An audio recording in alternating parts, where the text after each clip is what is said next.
We laugh. We cry. We learn.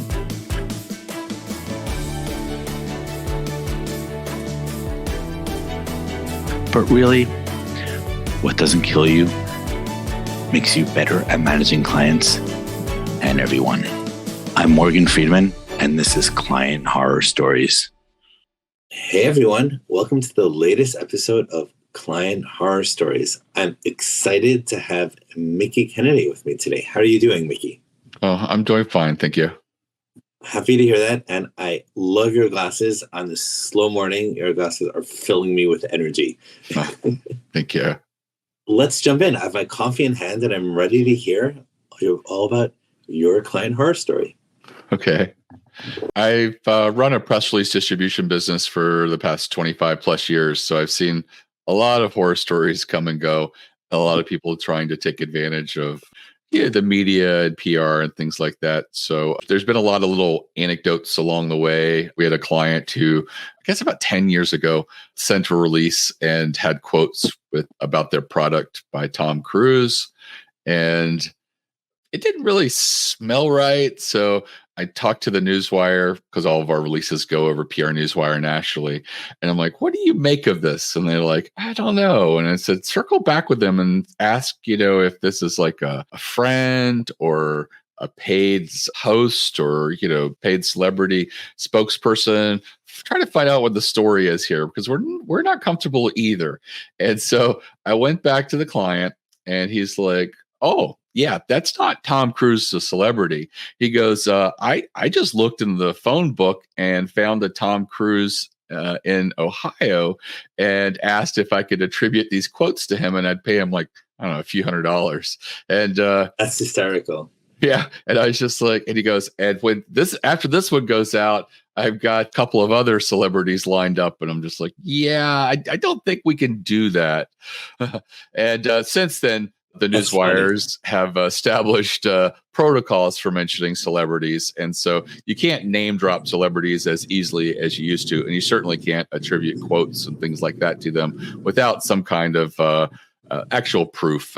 So that did, I think, contribute to some of the changes at the Newswire. During the Katrina flooding years ago in New Orleans, there was a adult toy website that was sending out a release saying that an inflatable life partner had saved the lives of one of their customers by floating to, I guess, I don't know, floating on it and to safety. And again, it didn't really feel right. I kind of felt like this isn't accurate, but that one we did run. And we just said, we're not in the fact checking business, and who's to say? But it's very unlikely that happened. But lots of little interesting people throughout the years. But I think the biggest horror story was it's from 2002. And so I was only about 4 years old at the time, and I got FedEx to me a bank check, and it was for 2 press releases for a music conservatory that had just started up in a state. And I sent the releases, and I guess about a week and a half later, my bank responded and said these were fake checks. And so, I looked at the person who had placed the order. It was the person behind the conservatory. I checked the who is, and it was him. And so I called and said, hey, we sent these releases. He goes, oh yeah, thanks. They've been working great. And I'm just like, well, the problem is the check you sent is fake. And he goes, oh, well, yeah, that wasn't me. That was my marketing company. And I've still got the FedEx envelope. And I'm like, well, it came from you. All the names were you. The order was placed by you, but now there's a marketing company I've never heard of. And, we went back and forth. So I said, give me all the information about this marketing company. He didn't give me anything. And so I went to the police station, and, they said that they don't really investigate these things very much. They said, hey, if you know who it is, you can track them down. You can try to take them to small claims court, whatever. By the way, awesome stories so far. I'm excited and nervous to see what happens. One point I want to throw out there is I've done maybe 70 episodes of client horror stories before, and what's interesting about someone sending a fake check is how flagrant it is. Like in almost every episode, it's ambiguous. Well, the invoice was a bit ambiguous. They'll pay the sale paid tomorrow, but this is like outright fraud. That's incredible. Right. And so I then went back to the client and said, hey, I've opened an investigation. This is the name of the detective. And he got nervous. He goes, well, can I just give you a credit card number? And I said, sure. So I gave him the number. I called back to the police station and talked to that person and said, hey, my client paid me by credit card. So I guess you can just close this. And they're like, okay. And they said, we probably weren't going to do anything anyways. They said it was because it was under $1,000. They said It was very unlikely we were going to do much in the way of investigation. But if there had been more reports, we would add to it and proceed there. And about almost 2 months later, I got a chargeback for said credit card. And no. Yes. So at that point, I was just like, this person's terrible. And when you do a chargeback, it's not just like you lose the money. They also usually ding you for $30 to $50 as a merchant fee for the chargeback and everything like that. And it also goes on your bank account history. Correct. So if there are a lot of chargebacks, you can then get your account canceled, etc. Right. I'll also add a point that might be obvious, but is worth saying. There's the old saying, like, fool me once, shame on you. Shame on you. Fool me twice, shame on me. Or actually, I'm going to reverse it. I actually think the exact opposite, which is he takes advantage of you one time, whatever. Okay, he fucked up. Maybe there was a marketing company, but like 2 times, like you can't make a mistake like that 2 times. Right. And so the funny thing was, I know a lot about domain names. I had launched my business under a different domain when I started, and then I changed it to ereleases.com. It was actually the suggestion of one of my writers because I was like, I'm not happy with my domain name. And so she had recommended e-releases for electronic releases, and we were doing mostly by email at the time. I was like, oh, I like that. So I noticed that this person's domain name for their new website was a .org, and it had a dash in it, which is just terrible. Number one, having dashes in a domain name, but then it being a .org as well, because people are used to typing in .com. And so I went and checked, and the .org without the hyphen was available, and the versions of the domain name as a .com with and without the hyphen were available. So I registered all 3, and I pointed them at a web page where I just told my story. My lawyer said, just stick to the facts. Don't make up anything. Don't say this person's a crook. Just, this is my experience. We're working with this organization and this person, this individual. And I posted all of that there. And I guess about a week or 2 later, his website just went dark. It just went offline. I don't know what happened from that point. I think if I recall correctly, he may have tried to start a new website. I don't know, but just going through, trying to find out the exact year in my research for this, I did find the original order. I looked up that person, and today he works at a community college in IT. And I was just like, good for him. He's still involved with music with his church, but not anything like where he works in music or whatever. But I was just like, I don't know. I just felt like, you defrauded me out of, I think it was $600, $700 at the time. You just sort of dug in and still wouldn't, make it right, and used even more fraudulent ways with the chargeback. It just really irritated me, but I really got a lot of joy out of redirecting all of these, websites to a page about him. And I know that it must have made, a really big impression as well. Another thing I did was I went to the Newswire and asked them to correct the URLs in all the press releases to my domain. And so all of these pages that used to point to his website were now pointing at mine. And so I think that really just sort of blew up in his face, and he didn't know what to expect. That being said, I get chargebacks 2 or 3 times a year. They're usually little fraudsters, or I would say that's not true. I'd say about half the time it is someone at the company didn't know what this purchase was, and the person who placed the order just needed to coordinate it. We get our money back almost in all of those cases. But the other half are sort of jokesters or people just being fun and loose, and thinking they can get one over on us by just doing a chargeback. And I don't even think about it now. I do not invest the time and energy now. But back then, when my business was 4 years old and every dollar counted, having that happen to me really, really got me upset. The guy also sent a FedEx overnight to me that I know those things cost $40, to overnight something.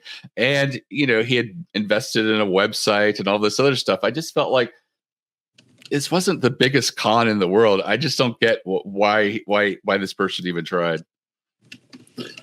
So let's try to deconstruct his mentality. So question, outside of him doing these chargebacks and the fake checks, were there any other red flags or yellow flags or anything notable about his personality to have alerted you? No, not really. He was very excited when I talked to him on the phone. A lot of people are. Nothing that really struck me. Used his actual address to his house, used his actual phone numbers.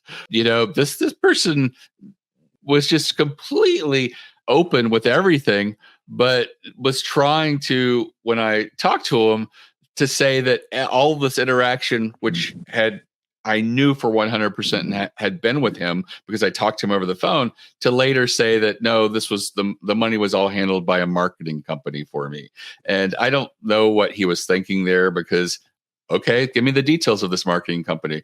And he's like, well, I don't know. I just deal with them. And here's a Yahoo email address. I think that's all I got out of him. And I'm just like, well, you gave him money. Did you sign a contract? I mean, what's his website? And then it's like that. He just got all quiet. He didn't really provide any additional information, because I think at that point he hadn't thought it through. But I don't know. I just felt like it was, I know that when people start businesses, they don't have a lot of money. And I know that you sort of can, at times, overextend yourself a little bit. But we were talking about just, like I said, I think it was under $700 for a couple of press releases, and it just didn't make sense to me. This person went through a lot of effort and a lot of energy to distribute releases that were very traceable to him, and then try to just spin a weird story. So there's an exercise I like doing with clients. I even wrote a book about this, which is when you deal with someone and they act stupid or like evil asshole. So if someone's stupid or bad, let's say, I always ask myself, what do they know that I don't know that could explain this behavior? Like, I think it's too easy to say, yeah, this person's stupid or this person is a bad person. It's harder to go through the exercise of empathy and to ask yourselves, like, what does the world look like to this person? What could explain this behavior? Because what's one of the interesting things about this case is, in my experience with fraudsters, they try to hide it. Like, if you're going to do this, you'll use a different company name, or like you don't put in your own home address. You're not so open about it. So this is what gives me a little bit of the benefit of the doubt. To be clear, like, so unfair, immoral, bad. But it's interesting to me that no one thinks they're the bad guy. Like, the most immoral bad people out there see themselves as the good people, and everyone else is the asshole. So it's an interesting exercise to try to reconstruct what such an asshole could have been thinking when he went through all this. Right. And what also makes it interesting is in your follow-up research now, 20 years later, you're like, oh, he's working in a church. I wonder if this person went through some sort of religious revival and change himself. On the other hand, what's a fraudster? Always a fraudster. Right before our call, actually, I was just reading Genealogy of Morals by Nietzsche, and I just read book 2 of it, and book 2 makes this really interesting argument about the importance of forgetting. And he argues that one of the problems of modern society is people never forget anything. So because people never forget, you can't like get over your past mistakes. You're punished forever for your past mistakes. And what this leads me to speculate, and this person being terrible, like if someone did those things, these 2 things, not just one, not just a fake check, then a chargeback. I want to kill him, maybe because it's early in the morning and I just read some Nietzsche.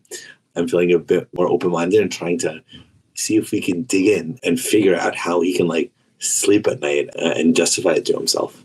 Just to speculate, it is interesting because I hadn't thought about the fact that he does list his church activities and being involved with the choir and the music department on his LinkedIn, that maybe he has, turned to God, and maybe he has, righted his ways, but I'm not sure. It's funny. I mean, in the grand scheme of things in my career, it was really important at the time. It really, really, really set me off. It really just angered me. I mean, at that time, 2002, when you received a bank check and it's got, it says official bank check and it looks like a real check, I just felt like, wow. I mean, I didn't think people could do that, but now I realize you could just, take paper and put it in a printer or whatever. Exactly. So, but at that time, I was just floored at how easy that was for someone to just do.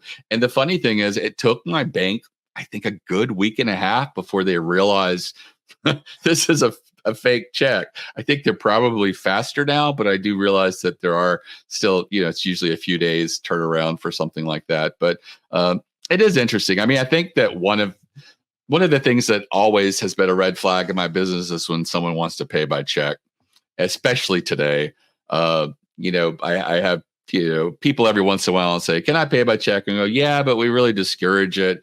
And we're not going to move your press release or do anything until that check clears.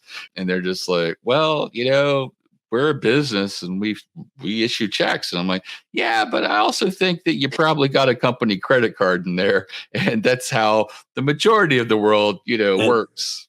And why? Yeah. And wires and bank transfers. To me, I accept checks only from people who are about 65 and up. Right. Like, my parents live on their checkbook. And I'm like, have you not discovered www.chase.com? Right. I will tell you, be careful with bank wires. I was at my bank. I was talking to them about a bank wire I had done because I was sending money to the UK it was a development company and they only wanted bank wires. You had to go and actually physically sit at the bank, where now I could log into my bank account and do it electronically. And I'm like, oh, this is so easy now. But one of the things I mentioned to them was, I have someone who's been wanting to place a big order with me, and they want to pay by bank wire. And she goes, well, you really want to be careful. I said, why? She goes, well, if you give them your account number and they have your routing number, they can just do a ACH and take money from you. And I was like, oh, I said, would I get my money back? And she goes, you would, unless you gave that to them. And if you gave them bank wire instructions and they did that, you would be on the hook for that. She goes, you don't have the same protections as consumers. And I was like, really? So if I give my bank wire instructions, which include my account number, it is a different routing number. But she says, she goes, it's public. You could just look up, at the time it was SunTrust Banks, and and the routing number is public information. And she says, so all they need is that account number. So if you give them that account number for a bank wire, they can take the money from your account and we would not put it back in. That would have been your mistake. And I was like, wow. And I didn't realize that. So I just try to do, PayPal's and any major credit card or debit card or anything like that. And occasionally I will take the occasional check, mostly from people that I know and I've worked with over the years. I had not known that. That freaks me out a little bit. And it definitely woke me up from my sleeping stupor in the first part of the podcast. Yeah, she said that the commercial bank accounts are held to some kind of uniform code, and it's not the same protections as personal accounts, and that basically all the onus is on you when you give out your information. And it's like, okay, good to know. Cool. Question to wrap back around to this anonymous person who took advantage of you 2 times. Tell me about how you've changed in response to this. I think that the biggest changes I've made is, we do vetting for all new customers that come on board, mainly because the biggest liability to my business isn't someone giving me a bad credit card or something like that. It's actually someone giving a fake press release and it materially affecting a company out there. We don't work with publicly traded companies, so we hope that we won't affect any stock prices or anything like that. But we do when we check that the phone numbers that we reach people are the numbers that are posted online. We look at the who is of a domain name. We look at the history of the company and stuff like that. We do vet considerably more in regards to that. We really do discourage checks just because they're just inconvenient to deal with paper and processing and stuff like that. But outside of that, I don't think that we've made many more changes. I think that, now, there's the occasional bite that we get here and there, but we're doing, 10,000 press releases a year. And like I said, we probably get 6 chargebacks a year. Half of them are just, simple mistakes, and the other half might be like fraudulent in a way. So it's just the cost of doing business, I guess. Okay. Everyone goes through lesson like this, where at some point you realize, oh my goodness, we need to check to make sure the people that are hiring us are not fraudsters or otherwise, and being able to identify and avoid sketchy people is 90% of the battle. Right. Now, I will tell you an interesting story is that we used to get press releases promoting cryptocurrencies, and we got a lot of chargebacks. I think with the first 10 cryptocurrency press releases from 10 different individuals, I think half of them came back as fraudulent credit cards. And they were just, trying to promote these cryptocurrencies. And so we just quit taking cryptocurrency press releases. The Newswire came back to us about 6 months later and said, yeah, we're not accepting cryptocurrency press releases either. And I was like, yeah, we had already stopped sending them about 6 months ago. They said that they encountered lots of fraud, people promoting cryptocurrencies that turned out they had no tie to it other than maybe they owned some and wanted to promote it. And a lot of the online websites that represent a cryptocurrency, some of them will tell you who's behind it, but a lot of them don't. And so when someone comes forward and says, yeah, that's my platform and this is our cryptocurrency and here's a press release about it, you kind of have to just take their word for it because you can't really easily verify it.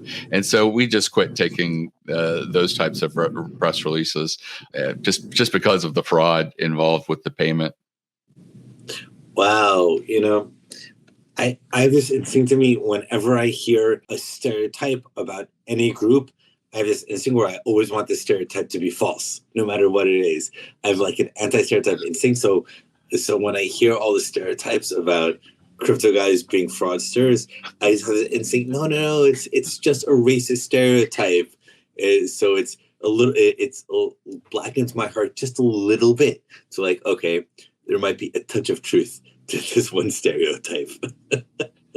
Yeah, I mean, there may be legitimate people out there, but also at the end of the day, my perspective, I've never really done much in crypto, I just say to myself, there's really nothing backing that. There's nothing behind it. And everybody goes, well, there's nothing behind the US dollar. And, the more I've learned about the economy and the world, that's not necessarily true. I mean, we have a very strong backing of the dollar with our military might, and the fact that 2/3 of all international trading takes place in dollars. China, Russia, all these places traditionally have done in dollars. Now they're in a situation where they can't easily trade dollars, or at least Russia. But it is interesting from that standpoint. I think there is more behind the U.S. dollar. I think as far as it's the U.S. government, it's the military, it's everything that we have. But with cryptocurrency, it's just some dude created some digits, and some binary digits, and people are just putting value on it. And I just feel like it's ridiculous. I personally feel like, if someone said, "Hey, Mickie, I can sell you as many Bitcoins as you want for $1,000, knowing that, I don't know, what are they? They're between 30 and 60,000 now. It's always fluctuating around. I wouldn't buy it. I mean, I would only buy it to dump it immediately and be really worried for that 15 minutes or a couple of hours, however long it takes to buy it and get rid of it. But I just feel like there's really nothing behind it other than this, techno geeky sort of scarcity that they put on it. Yep, makes sense. Mickie, I've loved your story in the 70 episodes I've done so far of client horror stories. I think it's the first one of such direct and outright fraud, and not just once, 2 times. And I think this is an important reminder that every level, big or small, we always need to be smelling for, watching for the people who will want to try to take advantage of us. Any final thoughts before we wrap up today? I don't think so. I think that it's so much fraud and people that get irritate us in our lives and stuff like that. A lot of it's pretty obvious. I mean, I probably get dozens of emails a day about, we want to do this, that, and the other. We want to sign you up as a vendor. Can you send us your banking information? Again, remembering what my banker told me about giving out banking information. I'm like, no. You also have to be careful with your staff. Some of my staff are not sophisticated.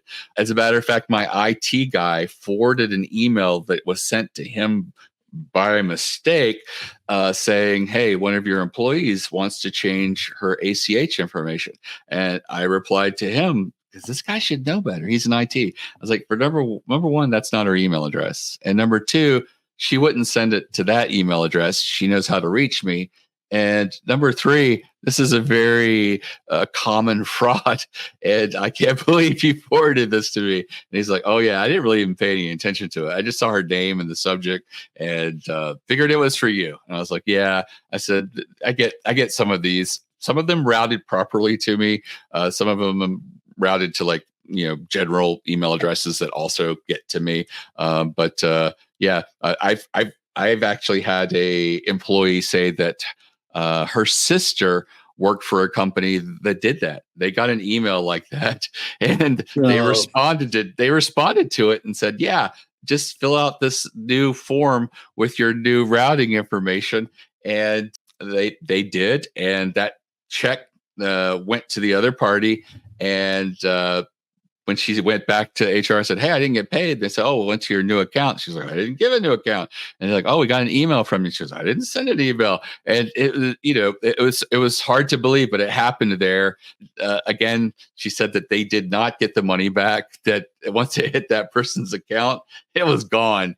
And but she got paid. The company made it right and everything like that. But there is fraud that's out there, and sometimes it doesn't even have to be very sophisticated. I always wondered, how are they getting my employees' names? And then I realized, I have an about section on my website with each of my employees listed. One thing I've learned, if I ever started a new business, the first thing I would do is, on my about section, I would never set up my employees' real names. I would give everybody a pseudonym. I would even, I do that now with the laptops. The laptops are just a color, like PR vanilla, or a flavor, I guess. PR cherry, PR vanilla, PR grape. And that way, when someone leaves, I just change the passwords and say, you're now PR grape. I don't have to wipe the whole computer and start from scratch or anything like that. So, but I do think that in the future, I probably wouldn't list their names on there, because that's how, I guess a HR department that happened in this case just saw, an email come in about changing the ACH, and it was an employee, and they're like, I don't know if this is that person's personal email address. I could look it up, but they didn't bother.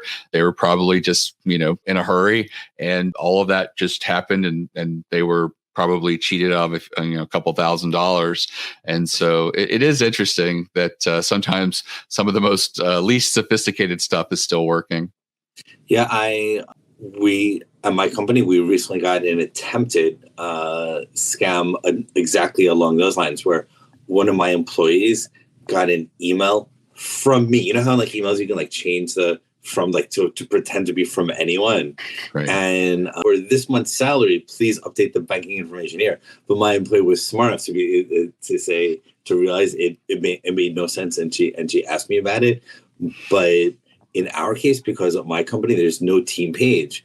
We realized they had to have gotten the information from LinkedIn. So my caution back to you would be, even if you eliminate the team page, you should also eliminate the LinkedIn page, right? As well. And this goes to, I think, a final lesson from that wraps all of your stories and insights together, which is, you need to pay attention to the subtle details to detect these things. So for example, people who are unsophisticated about email would see an email from Morgan Friedman, Morgan@Westtech.com, and they would think it was for me. But like, you have to be sophisticated to be like, wait, this doesn't look right. Oh, you know how Gmail gives you an option to look at the headers? Let's look at the headers. And it was sent through like some .com.ng type. So okay, like Morgan's not sending emails through Nigeria, but these signs aren't obvious at first, and I think a good lesson for all of the listeners and a good takeaway is trust your instinct if something smells off, and also to pay attention to these subtle little details. Absolutely. And with that, we'll wrap up. Mickie, these were fun stories, good lessons, and I love your glasses. I kind of want a pair. I'm just noticing now how it matches with the art behind you. Yeah. And everyone who's made it this far, thank you for watching, and we hope that you enjoyed it and learned as much as we had. Until next time.